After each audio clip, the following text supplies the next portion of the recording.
À une époque pas si lointaine, dans les villages, le maire, l'instituteur et le curé inspiraient le respect et la confiance. L'enseignant jouissait de la considération témoignée par l'élève et ses parents.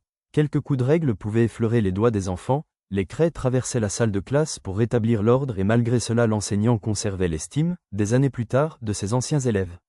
Un mot du maître suffisait à faire taire une assemblée. Aujourd'hui, un mot du professeur dans le carnet de liaison et le rectorat est immédiatement saisi, par les parents, pour contester cet acte, si infamant envers leur enfant. Comment un adulte peut se permettre de reprocher un comportement insolent pendant les cours à leur progéniture si bien élevée? Avant, l'élève réprimandé priait pour ne pas prendre une fessée par ses parents, si ces derniers venaient à la prendre. Aujourd'hui, l'enseignant prie pour ne pas voir les parents venir le menacer. Le législateur a décidé d'interdire en 2019 les violences éducatives ordinaires ou en d'autres termes la fessée. Il s'agit d'une violence éducative dont les effets positifs restent improuvés. Les incivilités de la part de jeunes enfants existaient déjà avant son interdiction. Maintenant, les enfants peuvent même aller jusqu'à menacer leurs parents de les dénoncer à la police. Le rôle du professeur a bien évolué. Sa mission consistait à transmettre le savoir. Aujourd'hui, il devient un animateur dont la tâche consiste à faire émerger les savoirs, les représentations des élèves.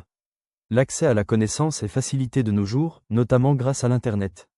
Les savoirs sont disponibles et accessibles facilement en ligne, sur Wikipédia par exemple. D'ailleurs, les parents ne s'y trompent pas et considèrent de nos jours les professeurs comme des animateurs de centres aérés ou parfois prennent l'école pour une garderie. L'élève vient quand il veut.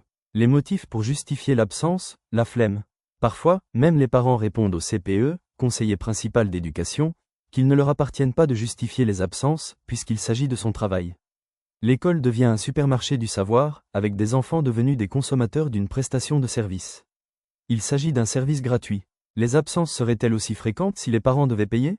L'enfant vient au gré de ses désirs. L'enseignant doit s'adapter. Il ne peut rien dire puisque souvent des certificats viennent justifier les absences. Il n'est plus rare d'ailleurs de voir des enfants atteints d'une phobie scolaire. Les enfants en parcourant les réseaux sociaux peuvent lire les commentaires peu élogieux des adultes envers les professeurs. Ces jeunes lecteurs risquent de faire une représentation assez négative de leurs enseignants. Comment alors leur demander de respecter ces derniers? D'ailleurs, vu le nombre de critiques à l'égard de cette profession, les jeunes étudiants préféreront sans doute se tourner vers un autre métier. L'éducation nationale peine à recruter.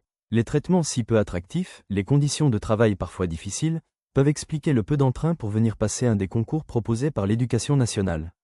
Les parents si enclins à venir lapider les enseignants sur la place publique, se plaindront demain de l'absence du professeur de leurs enfants. Le professeur absent ne sera pas remplacé faute de candidats au concours.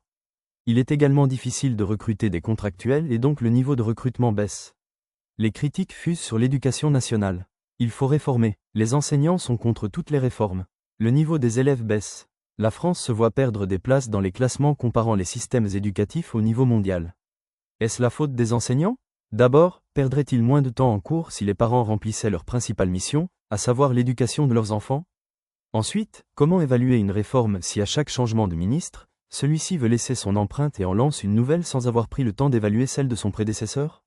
Les enseignants mettent en œuvre les programmes décidés par le ministère. Ils appliquent les consignes venues du ministre. Il est évident que tout se réalise dans la concertation et sans aucune verticalité avec pour seul objectif la réussite des élèves.